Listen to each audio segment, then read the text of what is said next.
বিশ্বকাপ শেষ হওয়ার ৩ দিন পর টুর্নামেন্টের সেরা একাদশ ঘোষণা করেছে ফিফা।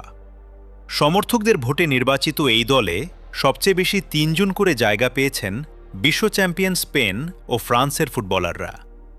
রানার্স আপ আর্জেন্টিনা থেকে আছেন ২ জন। এছাড়া ইংল্যান্ড, নরওয়ে ও কেপ ভার্দের ১ জন করে খেলোয়াড় সুযোগ পেয়েছেন। গোলবারের নিচে জায়গা পেয়েছেন কেপ ভার্দের ভোজিনিয়া। টুর্নামেন্ট জুড়ে দুর্দান্ত পারফরম্যান্সের স্বীকৃতি হিসেবে তিনিই পেয়েছেন সবচেয়ে বেশি ৩৯.৬% ভোট।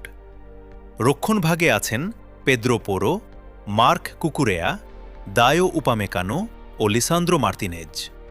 মাঝমাঠে জায়গা পেয়েছেন রদ্রি, মাইকেল ওলিসে এবং জুড বেলিংহ্যাম। টুর্নামেন্টের সেরা খেলোয়াড়ের পুরস্কার গোল্ডেন বল জেতা রদ্রিও রয়েছেন এই একাদশে।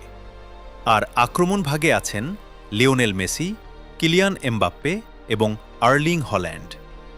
১০ গোল করে গোল্ডেন বুট জেতা এমবাপ্পে পেয়েছেন দ্বিতীয় সর্বোচ্চ ভোট। তবে চমক হিসেবে বিশ্বকাপজয়ী স্পেনের তরুণ তারকা লামিন ইয়ামাল এবং ৫ বারের বিশ্ব চ্যাম্পিয়ন ব্রাজিলের কোনো খেলোয়াড়ই জায়গা পাননি ফিফার সেরা একাদশে। শিকড় টিভি, কানাডা।